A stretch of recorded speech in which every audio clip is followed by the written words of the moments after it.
नमस्कार दोस्तों, मैं बीके राठौर आज आपको ओम के नियम का निगमन करना सिखाऊंगा।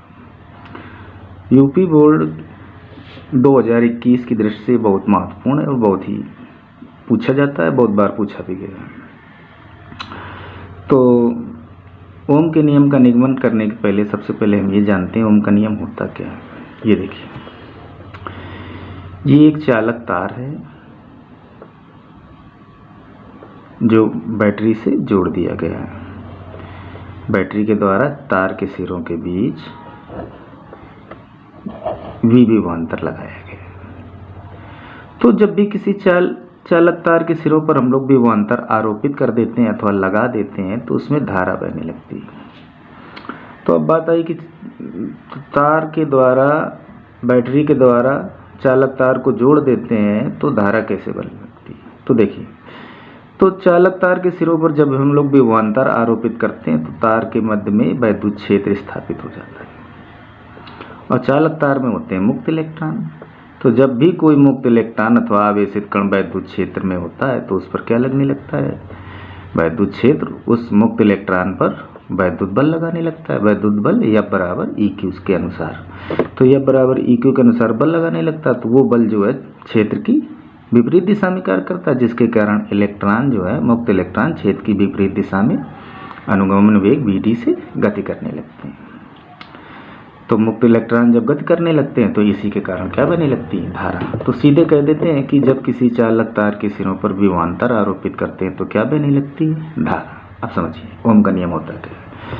यदि किसी चालक तार की भौतिक अवस्थाएं ना बदलें, माने ताप, दाब और आयतन ना बदले, तो चालक तार में जो भी विभवांतर हम लोग आरोपित करेंगे या लगाएंगे तथा उसमें जो भी धारा बहेगी उसका अनुपात ओम के नियमानुसार यदि किसी चालक तार की भौतिक अवस्थाएं ना बदली जाएं तो चालक तार के सिरों के बीच आरोपित विभवांतर V तथा उसमें बहने वाली धारा I का अनुपात सदैव क्या होता है, नियतांक होता है या नियत रहता है।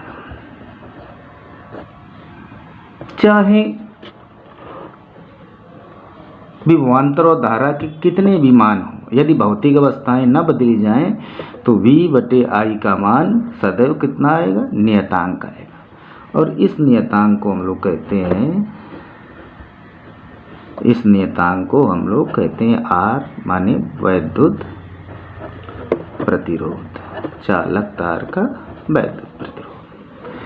तो क्या हो गया ओम के नियम। तो ओम के नियमानुसार यदि किसी चालक तार की भौतिक अवस्थाएं न बदली जाए तो चालक तार के सिरों के बीच आरोपित विभवांतर V तथा उसमें बहने वाली धारा I का अनुपात सदैव एक नियतांक होता है और इस नियतांक को हम लोग कहते हैं R, चालक का वैद्युत प्रतिरोध। तो ये हमारा ओम का नियम हो गया। अब देखिए क्या करना है, अब ओम के नियम का हम लोग निगमन करेंगे। ओम के नियम का निगमन करेंगे तो ये तो ओम के नियम की परिभाषा हो गई।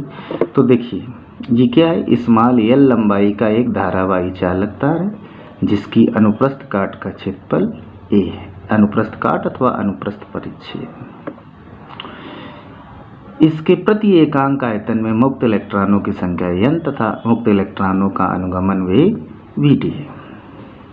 अब देखिए इस चित्र को बनाइए या भाषा लिखिए तो हमने लिखा है, ये आ जाइए। तो ये ओम का नियम की परिभाषा है। अब निगमन के लिए चाहिए तो बगल वाला चित्र बनाइए, तब ये भाषा लिखिए, वरना ना बनाइए चित्र, सीधे भाषा लिखिए। तो माना कि स्मॉल l लंबाई का एक धारावाही चालक तार जिसकी अनुप्रस्थ काट का क्षेत्रफल a है, इसके प्रति एकांक आयतन में मुक्त इलेक्ट्रॉनों की संख्या n तथा मुक्त इलेक्ट्रॉनों का अनुगमन वेग vt। तो मुक्त इलेक्ट्रॉनों के अनुगमन वेग के कारण चालक तार में बहने वाली धारा कितनी हुई, चालक तार में बहने वाली धारा, मुक्त इलेक्ट्रॉनों के अनुगमन के वेग के कारण हो गई धारा I बराबर A vd एन ई। ये धारा तथा अनुगमन वेग का संबंध भी होता है। तो मुक्त इलेक्ट्रॉनों के अनुगमन वेग के कारण धारा का मान कितना हो गया, I बराबर A VD और NE। तो ये VD क्या है? VD जो है अपवाह वेग है अथवा अनुगमन वेग। तो अपवाह वेग का मान कितना हुआ?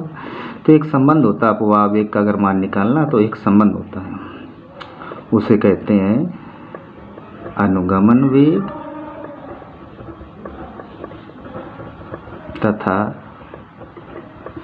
श्रांति काल के संबंध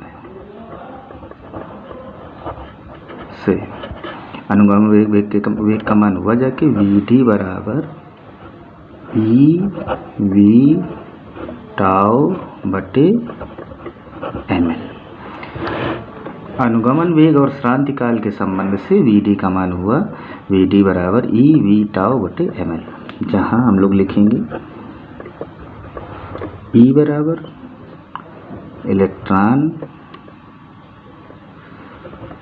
इलेक्ट्रॉन का आवेश, और V हम भाषा में लिखे चुके हैं, और टाउ क्या है? मुक्त इलेक्ट्रॉनों का श्रांति काल, और m इलेक्ट्रॉन का द्रव्यमान, और L भी हम भाषा में लिख चुके हैं। तो L क्या है? चालक तार की लंबाई, द्रव्यमान। तो अनुगमन वेग VD का मान हम धारा में रखेंगे। रखिए यहाँ पर इस जगह VD का मान ये जो रखा है ये यहाँ पर रखना है। तो रखो I बराबर A, तो A ही है। VD का मान क्या है? EV टाउ बटे ml। तो VD का मान हो गया, आगे क्या लिखा? N और E, तो NE। तो हमें ओम के नियम के अनुसार हमें क्या चाहिए? हमें चाहिए V बटे I। तो देखिए इसको ऐसे लिखिए, I बराबर E का E से गुणा, E स्क्वायर क्या बचा? टाउ, फिर क्या बचा? N बटे ml। अब ये V बचा, V को यहाँ रख दो इस प्रकार से V। अब देखिए हमें चाहिए V बटे I। अगर इसको इधर ले आए तो क्या हो गया हमारा? I बटे V बराबर क्या हो गया? E स्क्वायर टाउ N बटे ml। अगर V इधर बटे में आ जाएगा तो I बटे V हुआ, तो I बटे V बराबर हुआ E स्क्वायर टाउ बटे ml। तो हमें I बटे V नहीं चाहिए। अगर देख लीजिए, ऐसा कर लीजिए, I बटे V बराबर क्या हो गया? E स्क्वायर टाउ N बटे ml। तो ओम का नियम हमें V बटे I चाहिए, तो इसको पलट दीजिए। तो V बटे I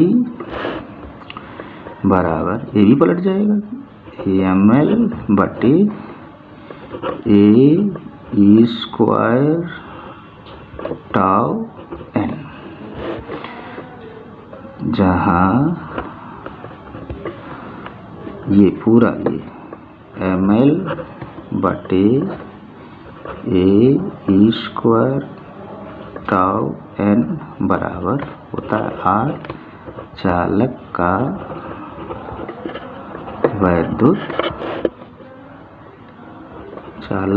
वैद्युत प्रतिरोध। तो यहाँ रख दीजिए। तो V बटे I बराबर ये क्या हो गया? ये पूरा ये R हो गया। तो V बटे I बराबर R। यही ओम का नियम है। धन्यवाद दोस्तों। अगर वीडियो पसंद आया हो तो इसे लाइक करें, शेयर करें, सब्सक्राइब करें। आपके 3 नंबर बिल्कुल पक्के हैं, इसमें कोई धोखा नहीं है, और इसके आने की बहुत प्रबल संभावना है। वीडियो अच्छा लगा हो लाइक करें, शेयर करें। धन्यवाद।